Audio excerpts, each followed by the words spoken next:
Hi guys, so over the summer I found a baby chipmunk, and I found a baby chipmunk that had Flystrike on it. So this is what you should do if you find an animal and you have come across it and it has Flystrike on it. So Flystrike, if you're not aware of what it looks like, this is what it can appear to look like.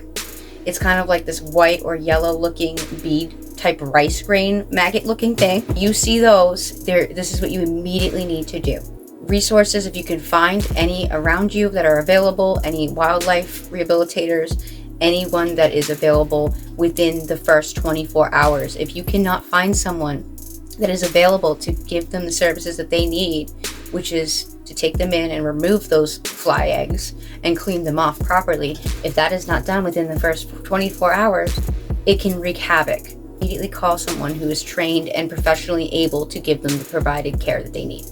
Unfortunately, if you're in a situation where there is nobody available and there is no one that you can call, they would want you to take care of it yourself. And this is the information that I was told. So we're going to get into that. I want to share some information about what Flystrike is, and better articulated than I could put into words. So here's some information about it and what it would look like. And it is the case that maggots do feast off of dead tissue, but they can cause so much damage to the already pre-existing healthy tissue around it that when the damage is caused so much, it becomes dead, and then they can eat it. So that's pretty much how that process works. So typically Flystrike, it will land their eggs and lay them onto an animal that they believe and sense to be dying already, so that their larvae can feast on it. They hatch at about 150 eggs at a time. Why it's also very important to immediately take action about these when they see them. So to reiterate again, first and foremost, if you run into Flystrike and you find an animal and you see that they have it on them, immediately call your local wildlife rehabilitator and see what they can do to provide you with resources, or what they can do to either step in and take the animal from you and then give them the proper care that they need, or whatever resources they can give you to give them the proper care that they need, and then to be able to release them again back into the wild. Again, if I had known what I was experiencing and what I was seeing on this animal, I could have known how to properly take care of this. So that is also, again, why I'm sharing this information, to hopefully spread the word and let other people know about this and what to properly do when they run into this. When I ran into a chipmunk that had this on it, I did not know exactly what to do. My first instinct was, okay, let's try to clean him off and try to remove him that way. I'm finding out though is that it makes it a lot harder to remove them if you wet them. So I had been wetting him with a paper towel, and I'll put the video here so you can see, like, I was trying to do what I immediately thought was the best course of action. So while you will be wetting them during this process, starting off by wetting them before you comb them is going to make it a lot harder to remove. And it did make them harder for me to remove. In fact, it took me 2 hours to comb them off and remove them. So definitely starting off with a dry comb first will make it easier, and soapy water to help clean that out, and it should be a lot easier of a process. I started off and I used some water at first. I wetted, dampened it, and then I went into the comb and I was trying to wash it off that way. I did use soap and warm water after that, and I did successfully remove them all. So now I'm going to talk about how I encountered Flystrike and ran into it when I found a baby chipmunk with it on it. How I found the chipmunk was kind of really odd. I was going for a walk just down the street from my house, normal walk like I usually do, and I go to take a step and it felt funny. Like, I didn't fully put my foot down, but I could feel something was there. So I pulled my foot away.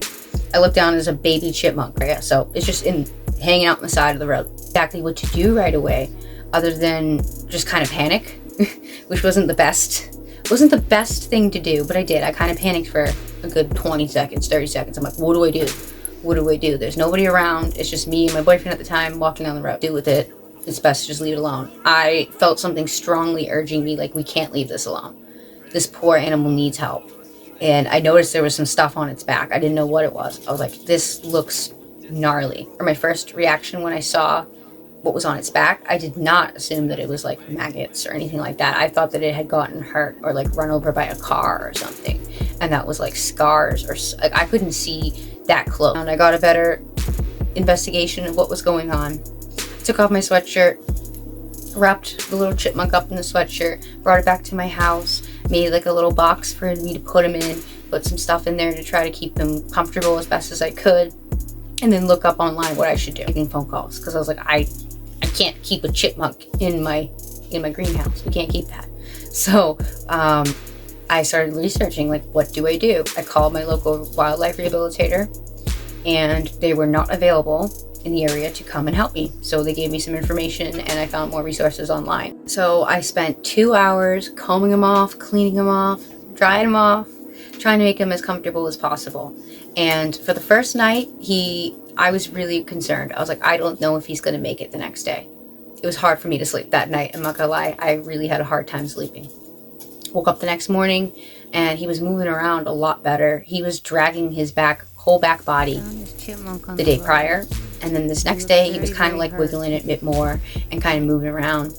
I went and got him some food, gave him some, tender love and care, and I started to get very attached to this chipmunk. I ended up giving him a name, called him Chippy. I had grown very fond of the animal because where we live, we have like a nice family of them that likes to come into the backyard and hang out and visit us.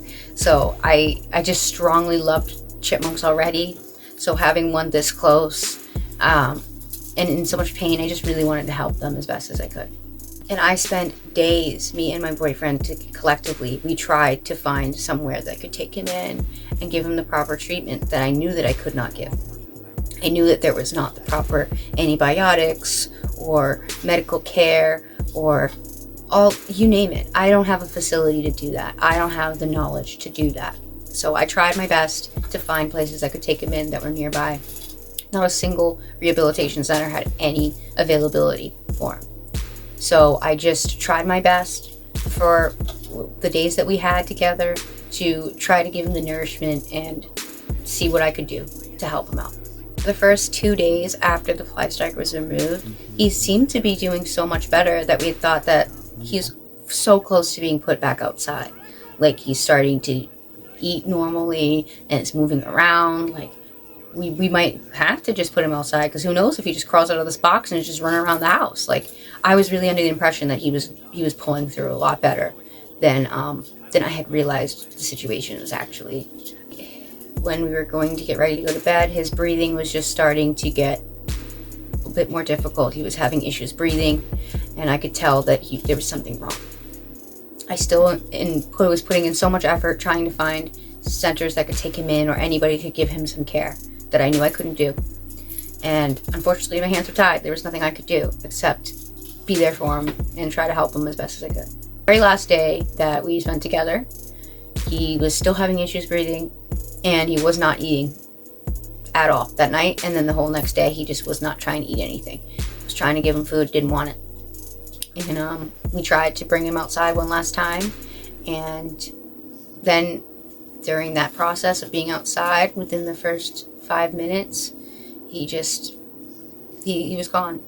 I was holding him in the box in his little blanket, and there was nothing more I could do. I felt like I knew it was his time, and he needed to be with where he knew best, which was outside. That's where he was born, that's where he's meant to be, and where we were hoping he could end up being at the end of his healing. We thought he was going to be better. But it turned out it didn't work out that way. Life had different plans for him. It's always sad when you wish you could do more and there's nothing you can do. This is so important to me to share this topic and talk about it with other people so that they are more informed and they know what they can do if they see it. For a while I was blaming myself, like, is this my fault? Would he have lived if I didn't intervene? And would he have had a better life if I had done things differently? But I do now know in my heart of hearts that I did the best of my ability. It saddens me a lot that Chippy didn't make it past 3 days, but I do feel better to know that he would not have lived those 3 days had I not intervened and removed the Flystrike. He would have died a lot sooner and a lot worse, more painful death all alone. That I did when I did. However, I do wish I had known it sooner, and that's why I want to share the information that I know with you guys. So I just want to say again that if I didn't personally experience this, I'm not sure that I would have had any idea what this is. And that's why I had no idea what it was until I experienced it. So I wanted to share this so that I could pass along this information and knowledge, and hopefully we can prevent any other animals from having to go through this unnecessary pain.